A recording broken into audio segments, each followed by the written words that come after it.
ನಮಸ್ತೆ friends, welcome to my cooking channel. ಇವತ್ತಿನ video special ಏನಪ್ಪ ಅಂದರೆ ವೀಳ್ಯದೆಲೆ ರಸಮ್. ತುಂಬಾ ರುಚಿಯಾಗಿರುತ್ತೆ. ಶೀತ, ಕೆಮ್ಮು, ನೆಗಡಿ ಏನಾದರೂ ಇದ್ದರೆ ಈ ರಸಮ್ನ ಒಂದು ಸರಿ ಮಾಡಿಬಿಟ್ಟು ಕುಡಿದು ನೋಡಿ, ತುಂಬಾ ರುಚಿಯಾಗಿರುತ್ತೆ. ಹಾಗೆ ಸಾಲು ಸಾಲು ಹಬ್ಬಗಳಿರೋದ್ರಿಂದ ಎಲ್ಲರ ಮನೆಗೂ ಅರಿಶಿನ ಕುಂಕುಮಕ್ಕೆ ಹೋದಾಗ ತುಂಬ ಎಲೆ ಹಾಗೆ ಮನೆಯಲ್ಲಿ ಉಳಿದ್ಬಿಡುತ್ತೆ. ಅದನ್ನು ಕೂಡ ಏನು ಮಾಡೋದು ಅಂತ ಯೋಚನೆ ಮಾಡ್ತಾಯಿದ್ರೆ ಒಮ್ಮೆ ಈ ರೀತಿಯಾಗಿ ತಿಳಿ ಸಾರು ಮಾಡಿ ನೋಡಿ. ಹಾಗೆ ಬದಲಾಗ್ತಿರೋ ಹವಾಮಾನಕ್ಕೂ ಕೂಡ ತುಂಬಾ ಒಳ್ಳೆ ಮೆಡಿಸನ್ ಅಂತಲೇ ಹೇಳ್ಬೋದು. ಒಮ್ಮೊಮ್ಮೆ ಚಳಿ ಇರುತ್ತೆ, ಮಳೆ ಇರುತ್ತೆ, ಬಿಸಿಲಿರುತ್ತೆ, ಯಾವ ರೀತಿ ಇರುತ್ತೆ ಅಂತಲೇ ಹೇಳೋಕ್ಕಾಗಲ್ಲ. ಹಾಗಾಗಿ ಎಲ್ರಿಗೂ ಸಾಮಾನ್ಯ ಗಂಟಲು ನೋವು, ಶೀತ ಆಗೇ ಆಗುತ್ತೆ. ಆ ಟೈಮಲ್ಲಿ ಈ ರೀತಿಯಾಗಿ ವೀಳ್ಯದೆಲೆ ರಸಂ ಮಾಡ್ಕೊಂಡು ಕುಡಿದ್ರೆ ತುಂಬಾ ರುಚಿಯಾಗಿರುತ್ತೆ. ಬನ್ನಿ ಹೇಗೆ ಮಾಡೋದು ಅಂತ ನೋಡ್ಕೊಂಡು ಬರೋಣ. ಮೊದಲನೇದಾಗಿ ನಾನಿಲ್ಲಿ ಒಂದು 5ರಿಂದ 6 ವೀಳ್ಯದೆಲೆ ತೊಗೊಂಡಿದ್ದೀನಿ. ಅದನ್ನು ಈ ರೀತಿಯಾಗಿ ಕಟ್ ಮಾಡ್ಕೊಂಡಿದ್ದೀನಿ ಸ್ವಲ್ಪ ಸಣ್ಣದಾಗಿ.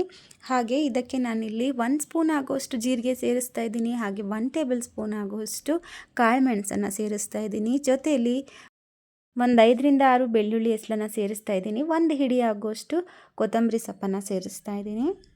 ಹಾಗೆ ನಾನು ಇದನ್ನು ಒಂದು ಸ್ವಲ್ಪ ನೀರು ಹಾಕ್ಕೊಂಡು ರುಬ್ಕೊಂಡು ಬರ್ತೀನಿ. ನುಣ್ಣಗೆ ರುಬ್ಕೊಂಡು ಬರಬೇಕಾಗತ್ತೆ. ತರಿಯಾಗಿ ಇಲ್ಲದೆ ಈ ರೀತಿಯಾಗಿ ನಾನು ನೀಟಾಗಿ ನುಣ್ಣಗೆ ರುಬ್ಕೊಂಡು ಬಂದಿದ್ದೀನಿ. ಹಾಗೆ ಇಲ್ಲಿ ನಾನು ರಸಮ್ಗೆ ಒಗ್ಗರಣೆ ಹಾಕ್ಕೊಳ್ಳಿಕ್ಕೆ ಒಂದು ಪಾತ್ರೆ ತಗೊಂಡಿದ್ದೀನಿ. ಅದಕ್ಕೆ 1 ಟೇಬಲ್ ಸ್ಪೂನ್ ಆಗುವಷ್ಟು ಅಡುಗೆ ಎಣ್ಣೆ ಸೇರಿಸ್ತಾ ಇದ್ದೀನಿ. ಎಣ್ಣೆ ಕಾದ ನಂತರ ನಾನಿಲ್ಲಿ 1 ಟೇಬಲ್ ಸ್ಪೂನ್ ಆಗುವಷ್ಟು ಸಾಸಿವೆ ಸೇರಿಸ್ತಾ ಇದ್ದೀನಿ. ಸಾಸಿವೆ ಸಿಡಿದ ನಂತರ ನಾನಿಲ್ಲಿ 1-2 ಒಣಮೆಣಸಿನ್ಕಾಯಿ ಸೇರಿಸ್ತಾ ಇದ್ದೀನಿ. ಹಾಗೆ 1-2ರಿಂದ 3 ಬೆಳ್ಳುಳ್ಳಿನ ಈ ರೀತಿಯಾಗಿ ಚಿಕ್ಕದಾಗಿ ಕಟ್ ಮಾಡ್ಕೊಂಡಿದ್ದೀನಿ, ಅದನ್ನು ಕೂಡ ಹಾಕ್ತಾ ಇದ್ದೀನಿ. ಹಾಗೆ 2 ಹಸಿಮೆಣಸಿನ್ಕಾಯಿನ ಈ ರೀತಿಯಾಗಿ ಸೀಳ್ಬಿಟ್ಟು ಹಾಕ್ತಾ ಇದ್ದೀನಿ.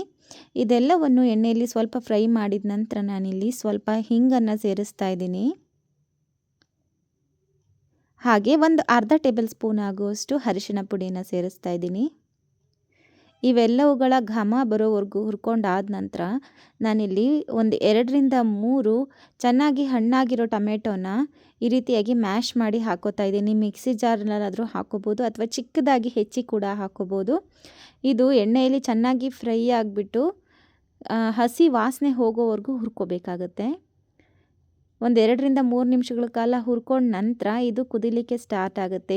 ಈ ಟೈಮ್ನಲ್ಲಿ ನಾನು ಮೊದಲಿಗೆ ರುಬ್ಬಿಟ್ಟಿರುವಂತಹ ವೀಳ್ಯದೆಲೆ ಹಾಗೂ ಮಸಾಲೆ ಮಿಶ್ರಣನ ಇದಕ್ಕೆ ಸೇರಿಸ್ತಾ ಇದ್ದೀನಿ. ಹಾಗೆ ನಾನಿಲ್ಲಿ ಸ್ವಲ್ಪ ನೀರನ್ನು ಹಾಕಿಬಿಟ್ಟು ಕನ್ಸಿಸ್ಟೆನ್ಸಿ ಹೊಂದಿಸ್ಕೋತೀನಿ. ತಿಳಿ ಸಾರು ಯಾವ ಕನ್ಸಿಸ್ಟೆನ್ಸಿಲಿ ಇರಬೇಕು ಆ ಕನ್ಸಿಸ್ಟೆನ್ಸಿಗೆ ನಾನು ಇದನ್ನು ಹೊಂದಿಸ್ಕೋತೀನಿ. ಹಾಗೆ ಒಮ್ಮೆ ಮಿಕ್ಸ್ ಮಾಡಿಬಿಟ್ಟು ನಾನಿಲ್ಲಿ ರುಚಿಗೆ ತಕ್ಕಷ್ಟು ಉಪ್ಪನ್ನು ಸೇರಿಸ್ತೀನಿ.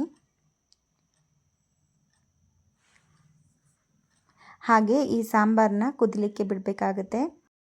ಹಾಗೆ ನಾನಿಲ್ಲಿ 1-2ರಿಂದ 3 ನಿಮಿಷಗಳ ಕಾಲ ಇದನ್ನು ಕುದಿಲಿಕ್ಕೆ ಬಿಡ್ತೀನಿ. ಮಧ್ಯ ಮಧ್ಯ ಒಮ್ಮೆ ಈ ರೀತಿಯಾಗಿ ಕೈ ಆಡಿಸ್ತಾ ಇರಬೇಕಾಗತ್ತೆ. 1-2 ನಿಮಿಷಗಳ ಕಾಲ ಬಿಟ್ಟರೆ ಸಾಕು. ಈ ರೀತಿಯಾಗಿ ಕುದಿಲಿಕ್ಕೆ ಸ್ಟಾರ್ಟ್ ಆಗುತ್ತೆ. ಕುದಿಲಿಕ್ಕೆ ಸ್ಟಾರ್ಟ್ ಆದ ನಂತರ ನಾನಿಲ್ಲಿ ಸ್ಟವ್ ಆಫ್ ಮಾಡಿಕೊಂಡು ಸರ್ವ್ ಮಾಡ್ಕೋತಾ ಇದ್ದೀನಿ. ನೋಡಿದ್ರಲ್ವಾ ಎಷ್ಟು ಈಸಿಯಾಗಿ ನಾವಿಲ್ಲಿ ತಿಳಿ ಸಾರು ಮಾಡ್ಬೋದು ಅಂತ.